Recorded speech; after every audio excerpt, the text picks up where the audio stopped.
하나님은 우리의 피난처시오 힘이시니 환난 중에 만날 큰 도움이시라. 그러므로 땅이 변하든지 산이 흔들려 바다 가운데 빠지든지 바닷물이 솟아나고 뛰놀든지 그것이 넘침으로 산이 흔들릴지라도 우리는 두려워하지 아니하리로다. 한 시내가 있어 나뉘어 흘러 하나님의 성 곧 지존하신 이의 성소를 기쁘게 하도다. 하나님이 그 성 중에 계심에 성이 흔들리지 아니할 것이다. 새벽에 하나님이 도우시리로다. 하나님 새벽에 단잠을 깨워주시고 하나님의 전에 나와 기도하고 또 주의 말씀을 듣고 찬양할 수 있는 은혜를 주셔서 감사합니다. 이 시간 하나님은 우리의 힘이신 것을 고백하며 나아갑니다. 하나님 앞에 마땅히 간구하고 기도해야 할 기도의 제목들을 허락하여 주시고 가지고 기도하며 나아갈 때에 응답되어지는 놀라운 은혜가 이 아침에 있게 하여 주시옵소서. 주께 감사하며 예수님의 이름으로 기도합니다. 하나님의 일을 하면서 그리고 신앙생활을 하면서 깨닫게 되는 것 중에 하나는 모든 인생이나 일들이나 그런 것들이 언제나 평탄하지 않다라는 그런 사실입니다. 에스라서에서도 보셨듯이 하나님의 계획과 하나님의 명령으로 시작된 하나님의 성전 건축에도 방해꾼들이 많이 있었습니다. 실제로 그 방해를 너무 극심하게 받게 되어 성전 건축이 중단되는 그런 일까지 벌어진 것을 우리는 잘 알고 있습니다. 오늘의 본문 느헤미야 4장에서도 그러한 방해가 다시금 시작되는 것입니다.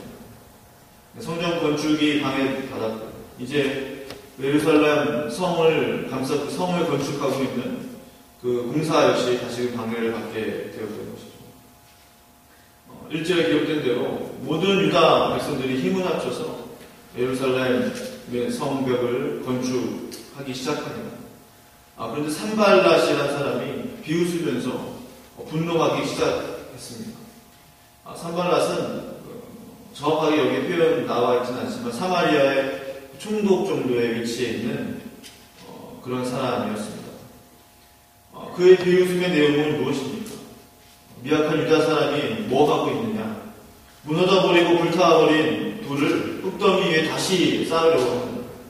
스스로 견고하게 만들려고 합니다. 제사를 드리려고 하면서 비웃음과 조롱을 저들에게 보내고 있는 것입니다. 그러니까 그 옆에 있던 암몬 사람 도비아도 함께 거들고 있습니다. 그러게 말입니다. 쌓아 올린다 하더라도 여우 한 마리가 올라가면 다시 그 돌 성벽은 무너져 내릴 것입니다. 시험과 유혹은 열심히 그리고 성실히 우리의 일을 잘 감당하고 있을 그 순간에 찾아올 수 있습니다.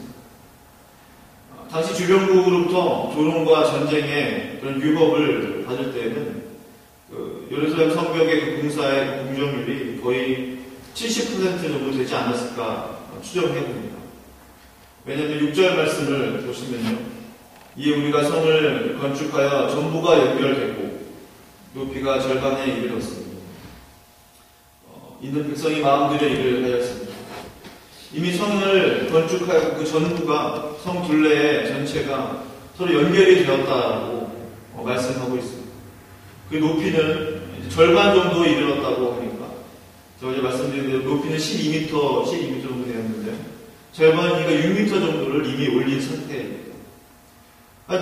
공사의 중반을 넘어서서 이제 막바지에 이르는 이제 성을 좀 6m만 더 올리면 되는 그런 공사의 공정률을 보이고 있었던 것이죠. 그 순간에 예기치 못했던 또 다른 방해의 그런 세력들이 저들 앞에 찾아오게 되었던 것입니다. 이미 공사의 절반 이상을 마무리한 그 순간에 주변국으로부터 전쟁의 위협이 그리고 내적으로는 힘들고 고달픈 중노동들이 더욱 그들을 심리적으로 신앙적으로 두렵게 만들었던 것입니다. 하나님이 기뻐하시고 인도하신다는 일이라고 생각하고 또한 추진하고 있었고 이제는 거의 다 되어가는 중인데 다시금 여러 가지 장애물들을 동시에 만나게 되었던 것이죠. 우리 신앙에도 이러한 부정적인 그런 음성이 혹은 좋지 않은 일들이 생길 때가 있는 것입니다. 내가 뭘 할 수 있겠어? 너는 능력이 없는 사람이야. 도전하지 말고 그냥 편하게 살아. 내가 하는 일은 곧 무너질 거야. 라는 그런 음성들인 것입니다. 말씀을 묵상하면서 제 자신을 보게 되었습니다. 부끄럽지만 저의 가장 부족한 부분 중에 하나가 바로 이 부분이 아닌가라는 생각을 하게 됩니다. 제 안에 이런 음성들이 들려오도록 그냥 방치했던 적이 있음을 고백합니다. 제 안에 거룩한 성령님이 계시다고 고백하면서 또한 내 안에 예수님의 그런 능력이 있음을, 또 예수 그리스도의 보혈이 내 안에 있음을 고백하면서도 쉽게 좌절하고 쉽게 포기하고 쉽게 난망하는 그러한 모습이 제 안에 있었습니다. 넌 뭘 그렇게 열심히 하려고 하니? 그냥 적당히 해. 그만, 그 정도면 됐어. 넌 그 정도의 일을 할 그릇도 되지 못하잖아. 그런 생각들이 때때로 수없이 찾아오기도 하는 것입니다. 정말 그런 생각이 들기 시작하면 그 생각이 맞는 것만 같습니다. 정말 그 생각대로 하는 것이 지혜로운 것만 같다는 생각이 들 때가 있죠. 그러나 분명히 아는 것은 전혀 하나님의 생각도 아니며 그것이 하나님으로부터 온 것도 아닌 것입니다. 하나님이 기뻐하는 생각이 아닌 것을 분명히 아는 것이죠. 그러면서 제가 떠올랐던 그런 한 예가 있었습니다. 정확하게 누가 그런 얘기를 해주셨는지는 기억은 나지 않지만 누구에게나 머리 위에 새들이 날아들어서 새집을 짓기 위해서 가지를 올려놓는다고 합니다. 좀 비유적인 그런 표현인데요. 누구의 머리 위에나 새들이 날아와서 새 머리 위에 그 나뭇가지를 올려놓습니다. 그 이유는 새집을 짓기 위해서 그렇습니다. 중요한 것은 우리가 가만히 있으면은 새들이 계속 날아들어서 우리의 머리 위에 반드시 새집을 짓고야 만다는 것이죠. 중요한 것은 우리의 손을 들어서 새가 그 집을 짓지 않고 계속해서 머리 위에 있는 그 나뭇가지를 털어내야 된다고 하는 거죠. 언제나 사단은, 악한 영은 우리에게 나쁜 생각을 넣어준다고 합니다. 예수님도 하나님이셨지만 시험을 받으셨던 거죠. 그러나 죄가 없으셨던 것처럼 언제나 우리에게 유혹이 찾아오고 끊임없이 우리 머리 위에 새집을 짓기 위해서 나뭇가지를 올려놓는다. 그럴 때마다 우리는 끊임없이 적극적으로 하나님의 말씀을 의지해서 우리 머리 위에 놓여있는 그 나뭇가지를 털어내야 된다는 것이죠.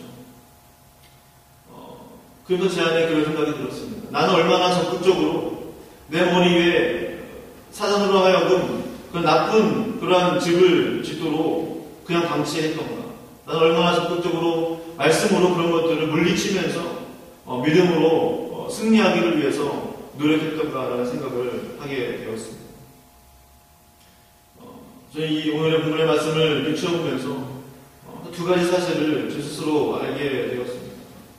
첫째는 서두에서도 말씀드렸듯이 하나님의 일이나 사역이나 또한 하나님 기뻐하신 일이라고 하는 그런 일들도 때로는 방해나 그런 방해물들이 있을 수 있다라는 것이었습니다. 저는 반대로 하나님이 약속하신 일인데 하나님 말씀하신 일인데 왜 길이 막힐까?